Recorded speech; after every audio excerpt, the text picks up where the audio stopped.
मैं आगे राजस्थान के मुख्यमंत्री माननीय श्री अशोक जी गहलोत साहब से निवेदन करता हूं कि आप आएं और अपना वक्तव्य हम सबको दें।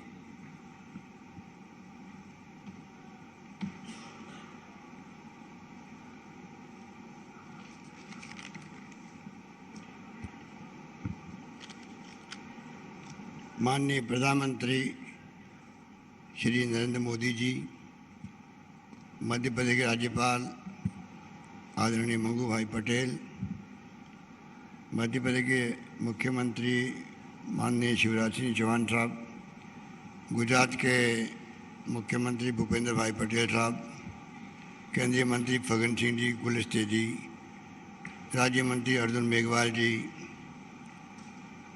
सांसद कनकमल कटारा जी, जसवंत जी डामोर और महेश शर्मा जी, रामचंद्र जी महाराज साहब, संत अच्युतानंद जी महाराज साहब और यहाँ उपस्थित हमारे साथी मंत्रिमंडल के साथी महेंद्र मालवीय जी, अर्जुन बामनिया जी, रामलाल जाट साहब, भंवर सिंह जी भाटी और नेता प्रतिपक्ष गुलाब चंद कटारिया जी और तमाम उपस्थित बुजुर्गों, भाई और बहनों, नौजवान साथियों, मुझे बहुत पसंद था कि आज मानगढ़ धाम पे प्रधानमंत्री जी पधारे। मैं सबसे पहले अपनी ओर से, आप सबकी ओर से और राजस्थान प्रदेशवासियों की ओर से उनका हार्दिक स्वागत करता हूँ।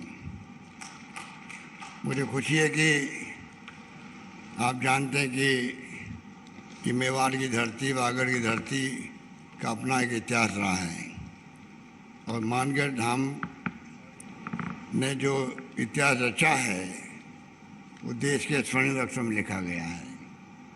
उस ज़माने में 1913 के अंदर गोविंद गुरु जी के सानिध्य में आदिवासियों ने जो संघर्ष किया, जिसकी गाथा मेरे पूर्व वक्ताओं ने बताई आपको, आप कल्पना कर सकते हैं किस प्रकार से यहाँ पर लोहा लिया गया अंग्रेज़ों से।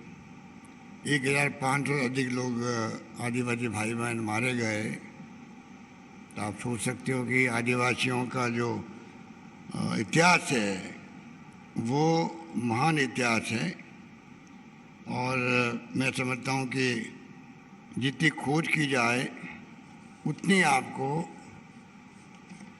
नई नई कहानी मिलेगी कि आदिवासियों ने जंग में गुलामी की जंजीरों से मुक्त होने के लिए क्या क्या किया।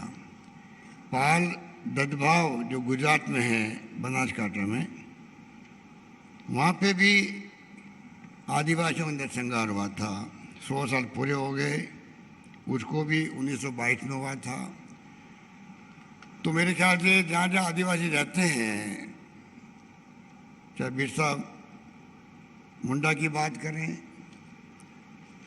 हर जगह आदिवासियों का आज़ादी की जंग में बहुत बड़ा योगदान था। और मुझे खुशी है कि आज वागड़ की धरती पर आए हैं, मेवाड़ की धरती में महाराणा प्रताप का शौर्य पराक्रम देश और दुनिया में उसकी पहचान है। यहाँ फ्रीडम फाइटर बहुत हुए, यहाँ के मुख्यमंत्री भी हुए हरदीप जोशी जी, भिखाबाई भील बहुत बड़े नेता हुए देश के, माणिकलाल वर्मा हुए, भोगीलाल पंड्या हुए, उपाध्याय जी हुए, कितने लोग हुए जिन्होंने उस वक्त में भाग लिया था। पर ये मानगढ़ धाम जो इतिहास रच गया है, मैं समझता हूँ कि ये हम लोगों के लिए गौरव की बात है। हमने प्रधानमंत्री महोदय को रिक्वेस्ट भी की है कि समय आ गया कि हम लोग क्यों नहीं इसको एक राष्ट्रीय स्मारक के रूप में इसकी स्थापना करें, जिससे कि पूरे देश जो जलियांवाला बाग की कहानी जानता है, इतिहास जानता है, त्याग और बलिदान किस प्रकार हुए वहाँ उसकी पहचान पूरे मुल्क के अंदर है, उसी प्रकार से मानगढ़ धाम की पहचान भी बने देश के अंदर कि आदिवासी समाज भी उस जमाने में पीछे नहीं था किसी से भी जंग लड़ने के अंदर। और जिस प्रकार महात्मा गांधी के सानिध्य में जंग लड़ी गई, आज भी इतिहास गवाह है किस प्रकार से त्याग, बलिदान, कुर्बानी हुई थी। लोग जेलों में बंद रहे थे, पंडित जवाहरलाल नेहरू 10 साल तक जेलों में बंद रहे थे। सरदार पटेल जेलों में बंद रहे थे। मौलाना आज़ाद थे। डॉक्टर अम्बेडकर साहब ने संविधान बना दिया। आज देश उस पर खड़ा है, चल रहा है। और जिस प्रकार से लगातार हम देख रहे हैं एक के बाद एक जो देश इतिहास बना रहा है दुनिया के अंदर, उसके बारे में मुझे कहना नहीं, क्योंकि आज दुनिया की पहचान भी हमारे मुल्क का जो मान सम्मान है वो कहाँ से कहाँ पहुँच गया। कहाँ तो हम गुलामी की जंजीरों में झगड़े हुए थे, जिसकी कहानी हम यहाँ बैठ के कर रहे हैं, और कहाँ पर आज देश कहाँ पहुँचा है। प्रधानमंत्री मोदी जी जाते हैं दुनिया के मुल्कों में तो कितना सम्मान मिलता है इनको। क्यों मिलता है? क्योंकि नरेंद्र मोदी जी उस देश के प्रधानमंत्री हैं। नरेंद्र मोदी जी उस देश के प्रधानमंत्री हैं जो हमारे मुल्क में आए हैं, जो गांधी का देश है, जहाँ लोकतंत्र की जड़ें मजबूत है, गहरी है।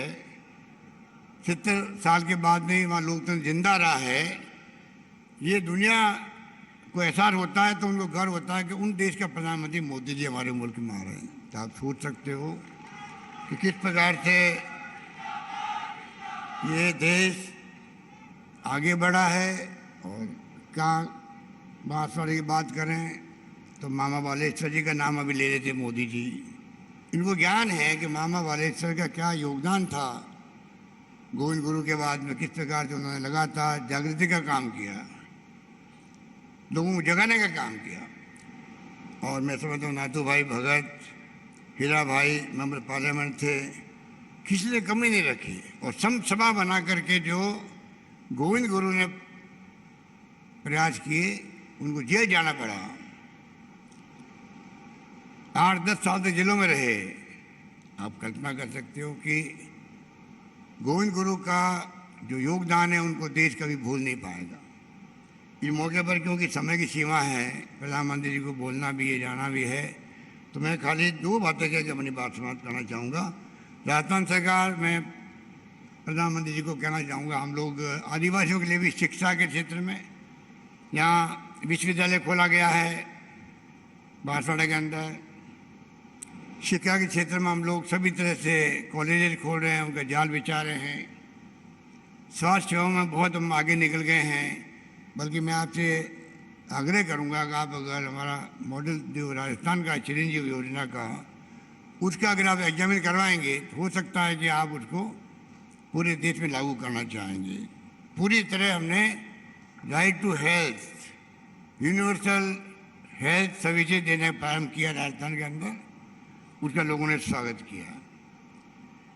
एक बात जो यहाँ पर पहले रतलाम से डूंगरपुर वाया बांसवाड़ा रेल से जुड़ा हुआ नहीं है, जहाँ हम बैठे हुए हैं जिस जिले में, उसको पिछली बार हम लोगों ने रेलवे की स्कीम थी तो 50% सरकार पैसा देगी, स्टेट गवर्नमेंट देगी, उसको हमने मंजूर किया था उस जमाने के अंदर। उस वक्त हालात हमारे अच्छे थे, रेवेन्यू अच्छी आ रही थी। तेल निकलने के बाद में 250 करोड़ रुपये में जमा करा दिए रेलवे को, जमीन हमने दे दी, काम शुरू हो गया, बाद में अचानक काम रुक गया है। तो मैं आपसे आग्रह करूंगा कि आप इस प्रोजेक्ट को आप वापस दिखवाएंगे रेल मंत्रालय में, तो आपकी एक सौगात होगी राजस्थान को, आदिवासी क्षेत्र को, कि रतलाम से सीधा डूंगरपुर अहमदाबाद वाया बांसवाड़ा जुड़ जाएगा।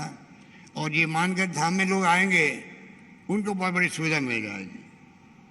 और अंत में फिर वही मांग करूंगा जो हम लोग कहते आए हैं कि राष्ट्रीय स्मारक घोषित हो मानगढ़ धाम।